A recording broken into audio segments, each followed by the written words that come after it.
What is trade, and how does the growth rate in Malaysia? Trade refers to activities that involve the exchange of goods between one country and country. Trade is divided by two: import and export. Import refers to selling of goods from outside the country to meet the market demand in the country, while export will refer to activity of selling goods abroad in another. In common knowledge, Malaysia's involvement in commercial activity is growing every year. This can be seen in So, what kind of administration and organization who are involved trade in Malaysia? Now, let's see.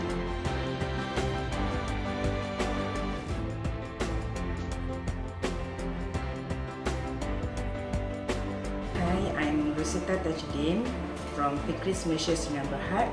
We've been in business since 1999. We joined as Matrix member from the year 2004. Our main business is health beverages and already being exported to all over the world. Major export is to USA, Germany, Russia, Turkey, and recently Hong Kong and China. We joined Matrix and also have been selected as PEDP program, which contributed quite very big impact to our export business. From less than 50% export increased to more than double. Our current export is already 90% contributed to our current sales. Then we thank Matrix very much on the programs that we joined and also the grants from this MDG, which enable us to go for overseas exhibitions around 3 to 4 times in a year. My advice to newcomers for this export business is a very challenging business. I hope that you all will register with Matrix, join Matrix, because Matrix have a lot of facilities for you to check our target market. We need to target our market and study properly. Matrix has all these facilities, and we hope that for our business in the future, Matrix will continue to support us, as we will now 100% concentrating on export business only, because it is a very, very big opportunities outside there. Thank you, Matrix.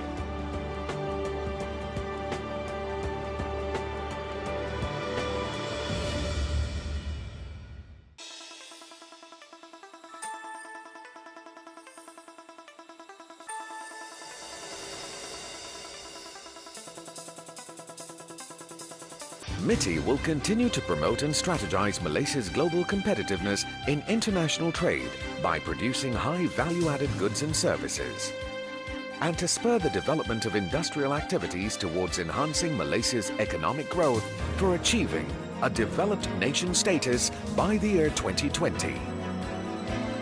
Malaysia is an open economy dependent on trade. Private investment has played a very important role in Malaysia's growth and progress. Under the new economic model, the private sector is expected to play an even more important role. Our job in MITI is to facilitate the development of a more dynamic private sector. We will do our best to create a conducive environment for the private sector to flourish and to be a major catalyst for the country's development. Welcome to MITI. Malaysia towards global competitiveness.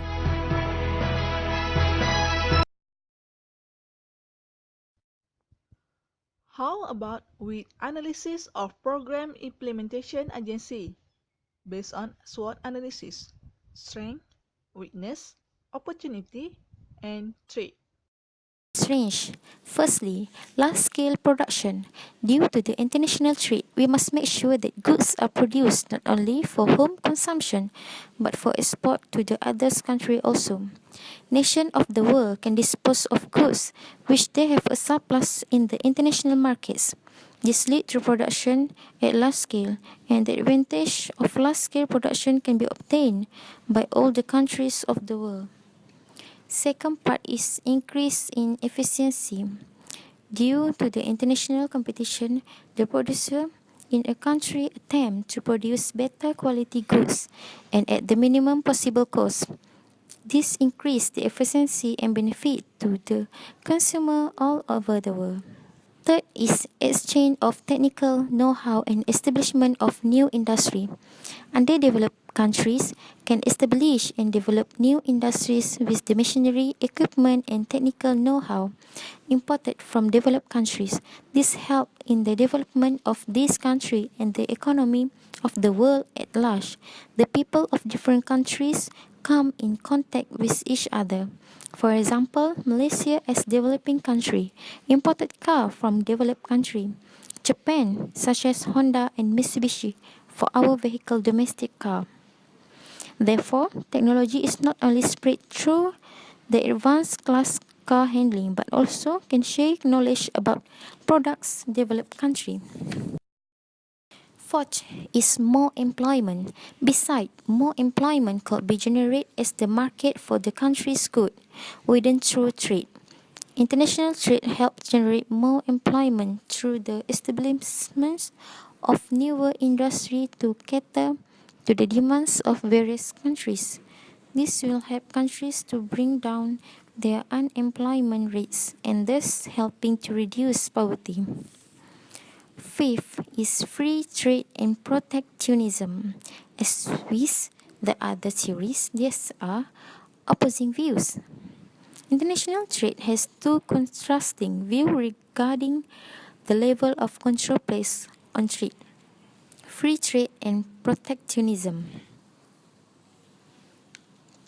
Free trade is the simpler of the two theories, which is laissez-faire approach with no restriction on trade. In contrast, protectionism holds the regulation of international trade. It's important to ensure that markets function properly. Advocates of this theory believe that market inefficiency may hamper the benefits of international trade and they aim to guide the market accordingly.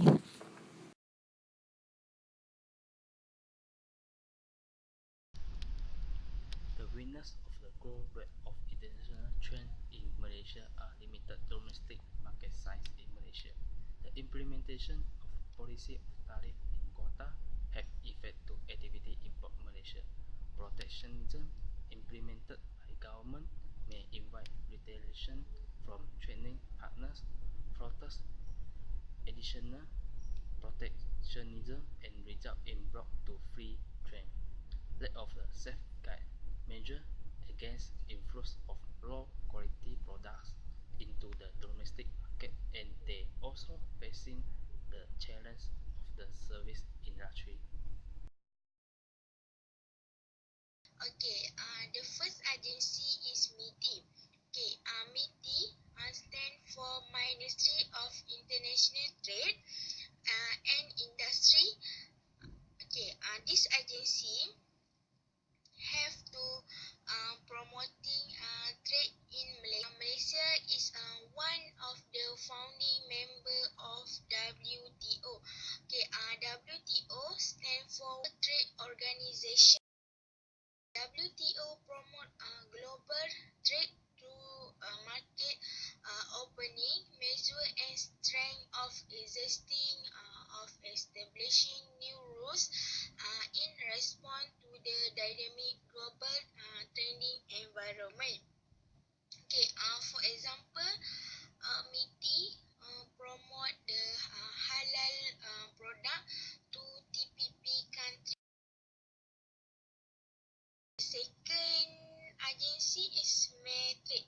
METRIC stands for Malaysian is External Trade Development and Cooperation.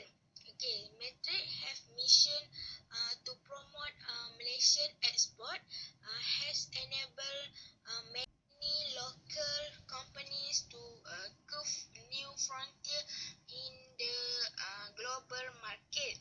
Today, METRIC continue to put the spotlight on capable Malaysian companies on the METRIC also help Malaysia to make is excellent. Okay, this agency also help Malaysia to organize and manage Malaysia participation in international trade fair in overseas. The factor can be treated for our trade is unstable currency and the issues of correction. The unstable currency caused by inflation rate. If a nation have high inflation rate, it means that the purchasing of the power currency weak against the other country that have inflation rate that are much lower.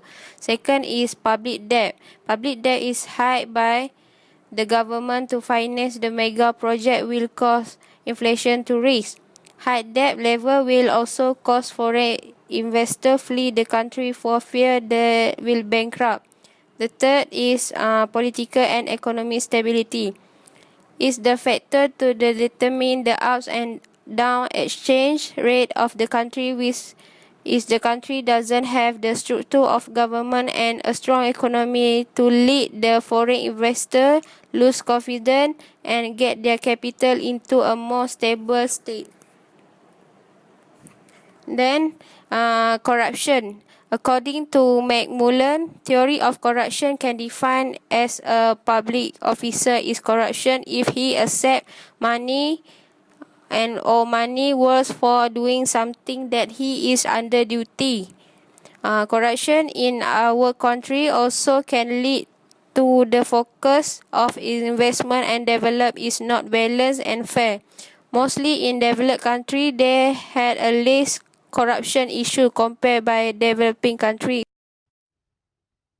In conclusion, trade is very vital to improve the economy aspect in Malaysia. This aspect also can reduce poverty, even though it gives a lot of benefit, but it can lead to negative impact. All weakness and trade that have should be solved in the best way so that this sector do not affect the country economic growth.